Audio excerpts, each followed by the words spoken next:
2003년 1월부터 4월 사이 중국 베이징에서는 4건의 유사한 살인 사건이 발생했습니다. 피해자는 20, 30대 남성이었고 그들은 하나같이 중요한 부위가 사라져 있었습니다. 확인 결과 그들은 모두 동성 클럽이나 사이트를 이용했던 것으로 드러났죠. 공통점이 발견됐기에 이를 바탕으로 경찰은 조사를 이어갔고 피해자들이 다녔던 클럽에서 동선이 겹쳤던 리 이장이라는 남성을 주목했습니다. 그리고 얼마 뒤 체포된 그는 범행을 인정했습니다. 4건이 아닌 7건의 살인을 말이죠.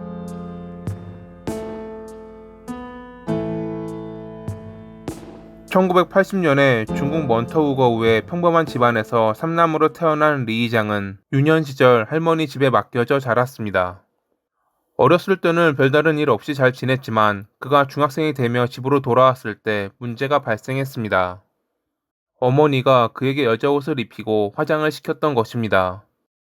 당시 그의 어머니는 정신적으로 불안정해 그랬던 것이지만 그걸 이해하기엔 어렸던 리 이장은 성 정체성에 혼란을 겪었습니다.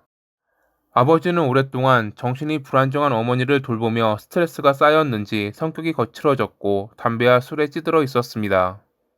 술에 취하며 완전 사람이 돌변해 가족들에게 손찌검을 했죠. 당시 어머니가 코피를 흘리면서도 웃고 있는 모습은 어린 그에게 잊지 못할 기억 중 하나였을 것입니다. 그런 아버지보다 그는 자기에게 여자옷을 입히는 어머니 때문에 항상 난감했습니다. 그런 일상이 반복돼서 그런지 그는 여성이 매우 나쁘고 심지어 혐오스럽다는 인상을 가지게 됐습니다. 모든 여성들이 마치 어머니처럼 자기를 괴롭힐 거라는 느낌이 들었던 것이죠. 중학교 시절부터 그는 공부에 열중했습니다. 좋은 성적을 유지하며 좋은 대학에 들어간다면 이 지긋지긋한 집구석을 떠날 수 있다고 생각했거든요. 열심히 공부한 만큼 그는 좋은 성과를 거두었고 항상 상위권의 성적에 반장을 맡아 선생님의 총애까지 받을 정도로 열심히 살았습니다. 알려진 모범생이었던 그에게 하나 문제가 있었으니 그것은 어머니의 영향으로 여성스러운 모습을 보였던 그를 친구들이 따돌렸던 것입니다. 그는 이를 무시하고 공부에 열중하려 했지만 그 나이에 타인의 시선, 손가락질을 견뎌내는 데에는 한계가 있었습니다. 하지만 꼭 나쁜 친구들만 있던 것도 아니었습니다. 청웨이라는 한 친구가 따돌림 당하는 그를 도와주었고 그런 친구에게 그는 마음이 끌렸습니다. 결국 그는 청웨이에게 좋아한다고 고백했는데 청웨이는 남자끼리 그러는 게 아니라며 리 이장을 괴짜라고 부르며 욕을 퍼부었습니다. 자기에게 손가락질을 하고 화내는 그의 모습은 마치 어머니를 괴롭혔던 아버지와 흡사해 보였습니다.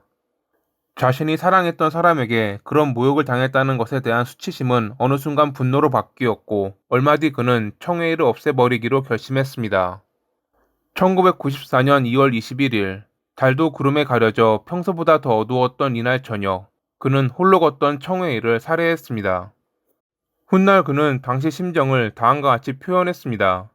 한 번도 느껴본 적 없는 통쾌함이 가득했다. 두려움 따윈 전혀 없었다.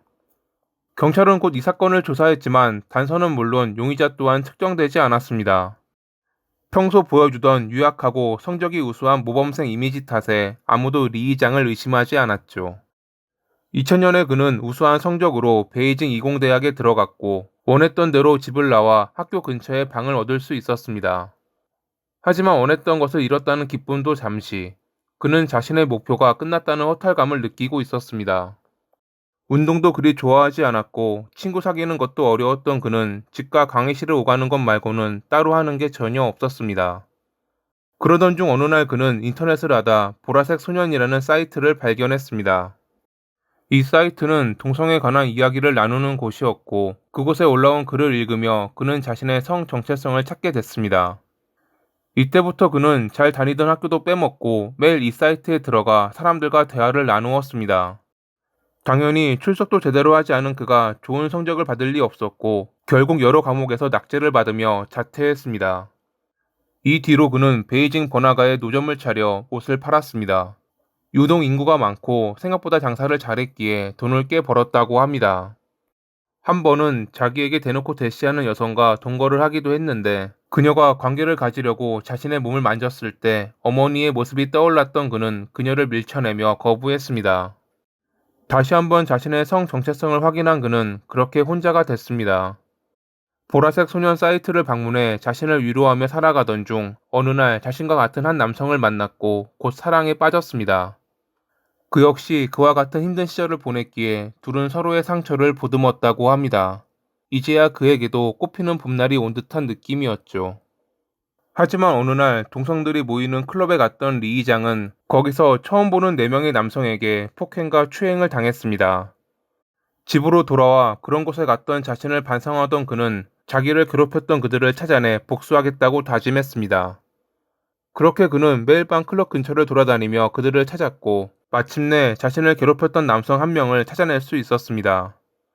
그를 몰래 따라가 거주지를 확인한 그는 이름을 알아냈고 인터넷을 뒤져 데이트 사이트에 등록된 그를 발견할 수 있었죠. 리 이장은 곧바로 그에게 연락해 만나기로 했는데 거주지를 알고 있음에도 바로 들이대지 않고 이런 식으로 불렀던 이유는 신중히 처리하기 위해서였다고 합니다. 리 이장이 며칠 전 자기 무리가 괴롭혔던 남자라는 것을 기억하지 못했던 그는 자신과 관계를 하려면 돈을 달라고 요구했고 리 이장은 돈을 줄 테니 자기 집으로 가자며 그를 유인했습니다. 그리고 집에 들어간 뒤 그가 방심한 틈을 타 제압하고 살해했습니다.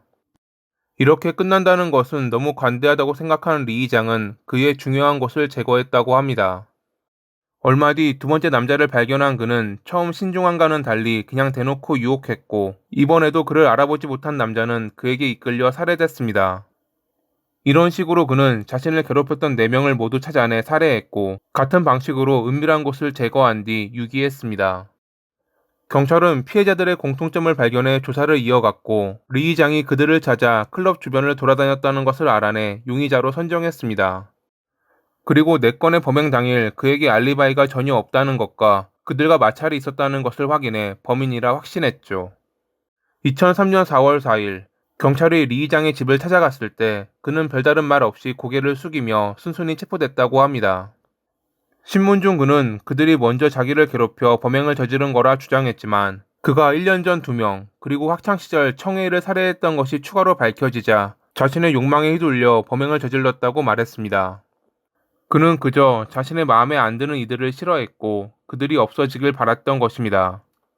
2003년 10월에 리 이장은 사형을 선고받았고 2004년 8월 20일에 그의 형이 집행됐습니다. 집행 전 그는 자신을 찾아온 어머니에게 저 이제 외국으로 유학 가요. 걱정하지 마세요. 라고 안심시켰습니다. 정신이 온전치 못했던 어머니는 아들의 말을 여러 번 듣고서야 고개를 끄덕였다고 합니다. 이런 걸 보면 그는 어머니를 싫어하긴 했지만 또 한편으로는 정신적으로 불안정했던 그녀를 안쓰러워한 것도 같습니다. 어머니가 고개를 끄덕이자 그는 아버지에게 어머니가 아프시니 잘 대해달라고 말한 뒤 형장으로 향했습니다. 어렸을 때 성 정체성으로 힘들었음에도 우수한 성적으로 좋은 대학까지 갔지만 끝내 자신의 욕망을 이기지 못해 살인을 저질렀던 리 이장. 그가 남긴 마지막 말은 그나마 남았던 인간적인 면모를 보여주었지만 생명을 앗아간 그의 죄는 절대 사라지지 않을 것입니다. 오늘의 이야기는 여기까지입니다. 항상 봐주셔서 감사합니다.